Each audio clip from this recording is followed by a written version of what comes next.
ये इस मूवी का पहला फ्रेम है, तो सोचो ये मूवी आगे कैसी होगी।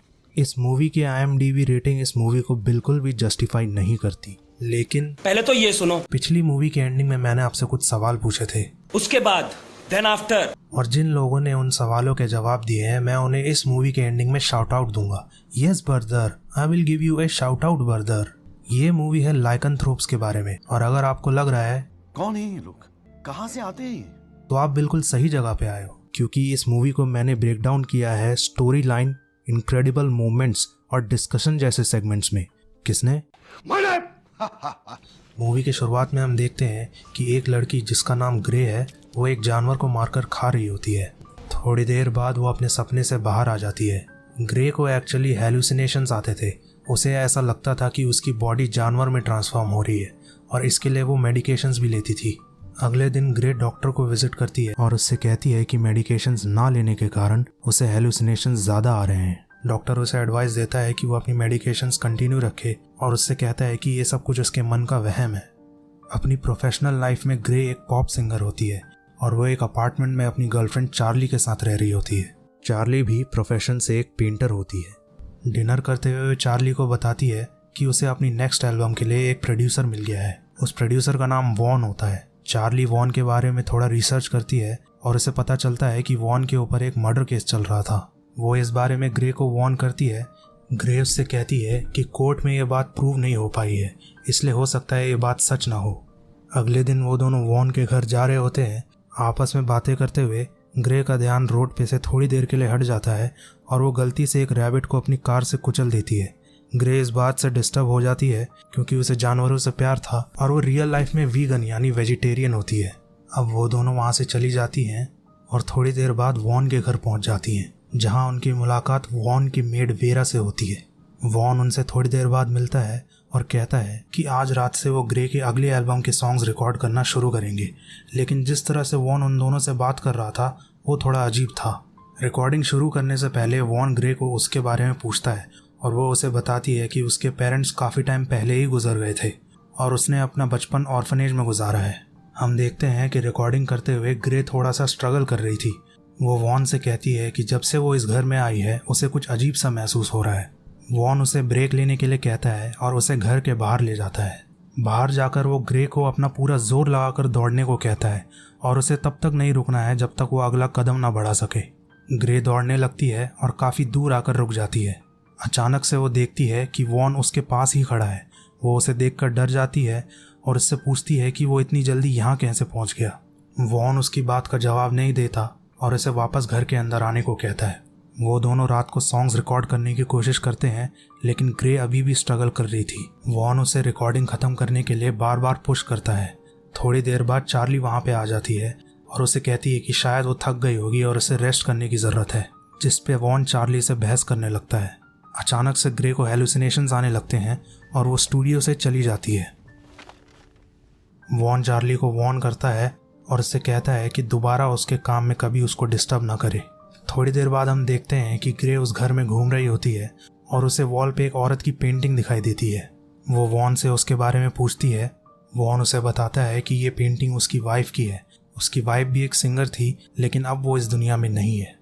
रात को डिनर करते वक्त वॉन ग्रे से कहता है कि उसने स्पेशली उसके लिए वेजिटेरियन खाना बनवाया है। ये सुनकर चार्ली उससे पूछती है कि उसे कैसे मालूम था कि ग्रे एक वीगन है।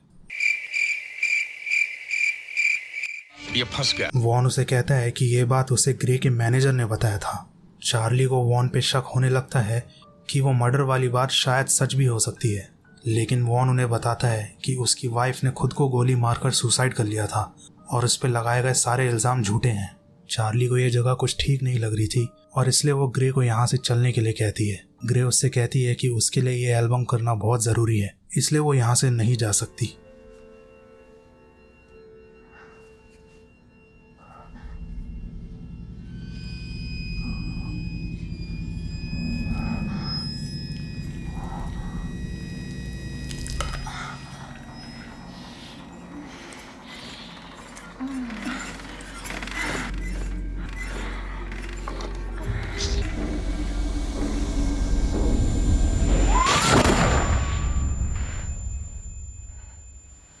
अगले दिन रिकॉर्डिंग रूम में ग्रे जब वॉन को अपना नया गाना सुना रही थी, वॉन उसके पास आकर बैठ जाता है और उसके साथ थोड़ा अजीब बिहेव करने लगता है।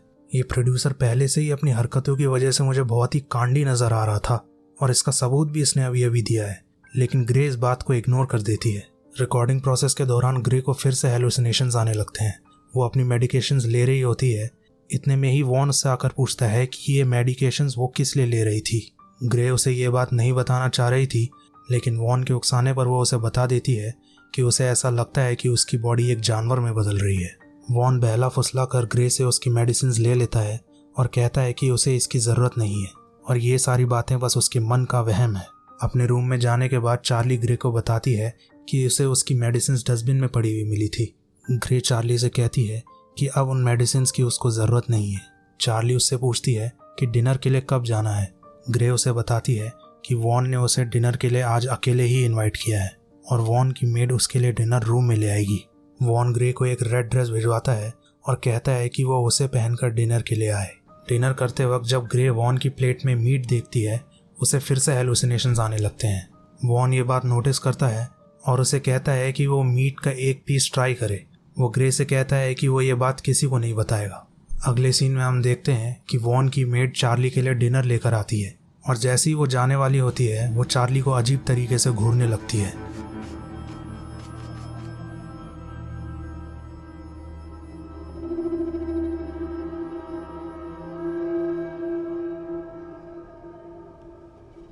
डिनर के बाद वॉन ग्रे को अल्कोहल ऑफर करता है। ग्रे उससे कहती है कि वो अल्कोहल नहीं पीती, लेकिन वॉन के इंसिस्ट करने पर उसकी बात मान लेती है। अल्कोहल पीने के थोड़ी देर बाद ग्रे को हेलुसिनेशंस फिर से आने लगते हैं। What? The bond. What's happening between us? It's actually amazing, isn't it? It's great. You are the total package.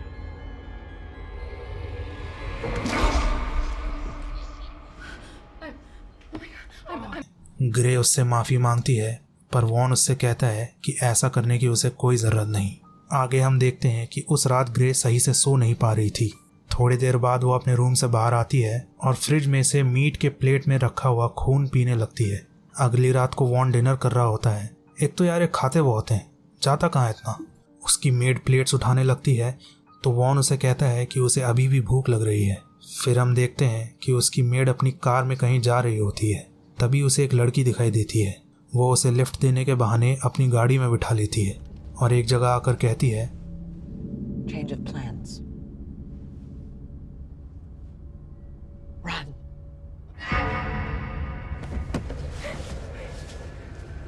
वो लड़की कार से निकलकर बाहर की तरफ भागने लगती है। तभी हम देखते हैं कि एक बड़ा जानवर जो एक वेयरवुल्फ की तरह नजर आ रहा था, उस पर अटैक कर देता है और उसे मारकर खाने लगता है। हमें पता लगता है कि ये वेयरवुल्फ वॉन ही था और देखने से ऐसा लग रहा था कि ये काम वो सालों से करता आ रहा है, सुबह खाना, शाम को खाना, रात में वेयरवुल्फ बन जाना। साले कुत्तों की जिंदगी। फिर हम देखते हैं कि उसी रात को ग्रे अपने रूम से निकलकर वापस फ्रिज की ओर जाती है, लेकिन इस बार उसे मीट नजर नहीं आता, इसलिए वो घर के बाहर चली जाती है। थोड़ी दूर आने पर उसे एक खरगोश नजर आता है। वो उस खरगोश को मार डालती है और उसे खाने लगती है। अब मानो ना मानो, ये वही लड़की है जो कुछ दिन पहले खरगोश को अपनी गाड़ी से कुचलने के बाद रोने लगी थी। बाबा टाइम बहुत खराब आ गया है। ग्रे की हेलुसिनेशंस अब उस पर पूरी तरह हावी होने लगी थी और अब तक तो ये साफ जाहिर हो चुका था कि उस प्रोड्यूसर ने ग्रे को अपने घर म्यूजिक एल्बम बनाने तो नहीं बुलाया। लेकिन अगले दिन वॉन एक बुक लेकर आता है और उससे कहता है कि ये बुक उसकी वाइफ ग्रेटा की है। इसमें उसकी वाइफ के आखिरी सॉन्ग्स के लिरिक्स लिखे हुए हैं जो कभी पूरे नहीं हो पाए और वो चाहता है कि ग्रे उस सॉन्ग को पूरा करे। ग्रे उससे कहती है कि ऐसा करना उसे ठीक नहीं लग रहा। वॉन उसे बात करने के बहाने घर से बाहर ले जाता है। वो ज़मीन पे से एक चूहे को उठाता है और ग्रे को उसे मारने के लिए कहता है। ग्रे उसकी बात नहीं मानती है, लेकिन उसके ज़्यादा उकसाने पर उसके हेलुसिनेशंस वापस आने लगते हैं और वो उस चूहे को मार डालती है और वो वॉन को भी एक कॉम्प्लीमेंट्री चपेट मारती है।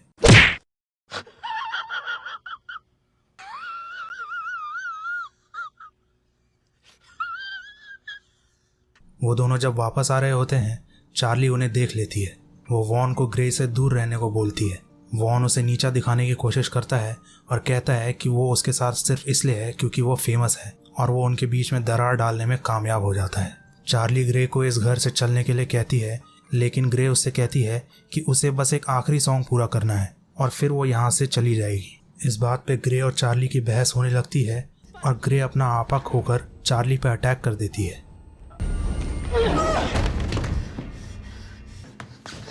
Charlie? Charlie? Go!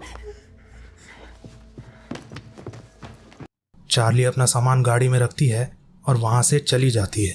अब जितने लोग भी इस वीडियो को देख रहे हैं ना यार, एक बार तालियां बजा दो चार्ली के लिए।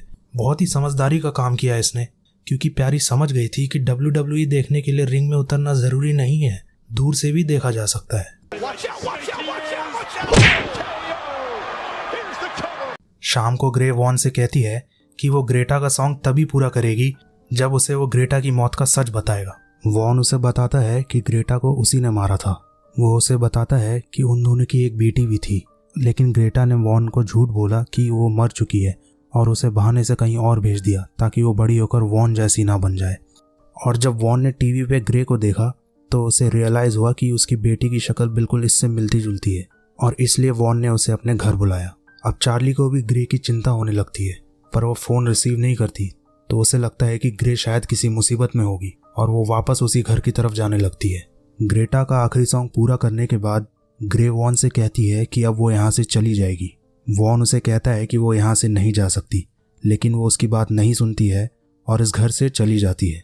वॉन अपनी मेड को बुलाकर कहता है कि वो कहीं से भी ग्रेटा को ढूंढ के लेकर आए।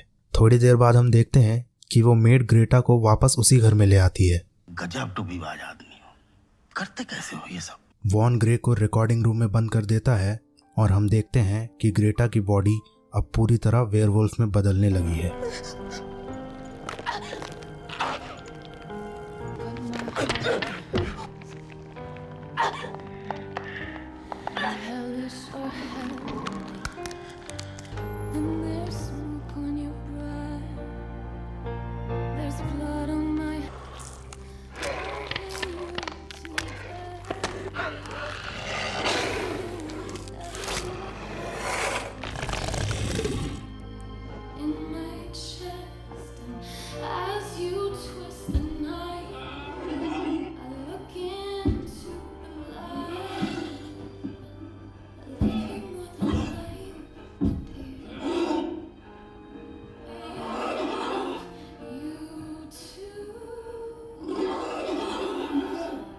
चार्ली उस घर की तरफ वापस आ रही होती है, तभी उसे रोड पर कुछ नजर आता है। वो उसे ठीक से देख नहीं पाती और वो चीज चार्ली को जान से मार देती है। अगले सीन में हम देखते हैं कि ग्रे उसी घर में थी और उसके कपड़ों पर खून लगा हुआ था। उसके बाथरूम में भी खून फैला हुआ था। वॉन को देखकर भी ऐसा लग रहा था कि वो अभी किसी को मार कर आया है। ग्रे वहां से दोबारा भाग जाती है और थोड़ी दूर जाने पर उसे चार्ली की गाड़ी नजर आती है। करीब जाने पर वो चार्ली को मरा हुआ पाती है।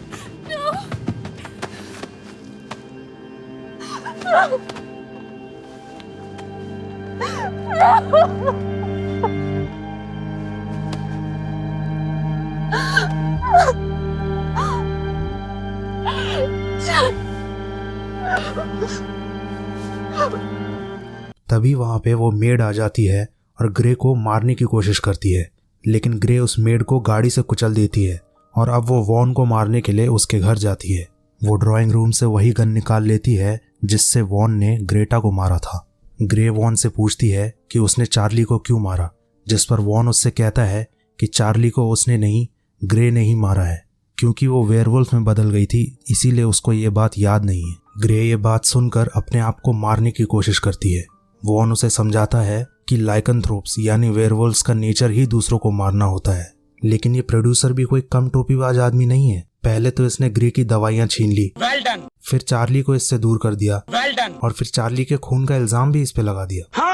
वॉन ग्रे से कहता है कि वो बहुत सालों से अपने जैसे वेयरवुल्व्स को ढूंढकर इकट्ठा कर रहा है। थोड़ी देर बाद वॉन की बॉडी वेयरवुल्फ में बदलने लगती है और वो ग्रे पर अटैक करने ही वाला होता है कि ग्रे उसे गोली मार देती है।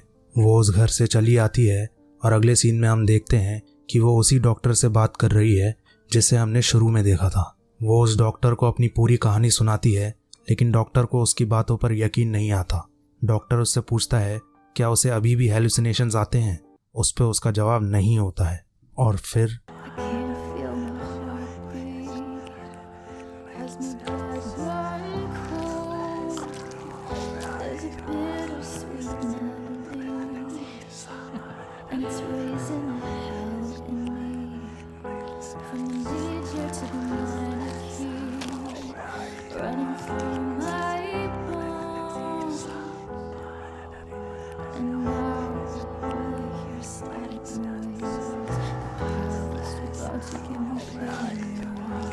And my thoughts, you read them like it's habits. Get out of my head. Discussion segment के लिए हमारा अल्टीमेट क्वेश्चन यही है कि चार्ली को किसने मारा, उसे वॉन ने मारा या ग्रे ने? हमें अपने ओपिनियंस कमेंट सेक्शन में बताएं और मैं आपके कमेंट्स को शाउट आउट दूंगा अपनी अगली वीडियो में। तो यार बस आज के लिए इतना ही। अगर तुम्हें वीडियो पसंद आई तो लाइक मारो, और अगर तुम चाहते हो कि ऐसे कांडी लोगों से तुम्हारी मुलाकात कभी ना हो तो सब्सक्राइब मारो। वीडियो को लाइक करने से तुम्हारे जैसे ही जितने भी बाकी के मूवी बफ्स हैं उन्हें भी पता चलेगा इस चैनल पे क्या चल रहा है और एक सेंस ऑफ कम्युनिटी की फीलिंग आएगी। Now it's time for the shout out from the previous video brother. Shout out to mister samurai Jack, Azores international, Zaid Khan, relaxation and meditation. Thank you for commenting and subscribing, my brothers. See you again next time.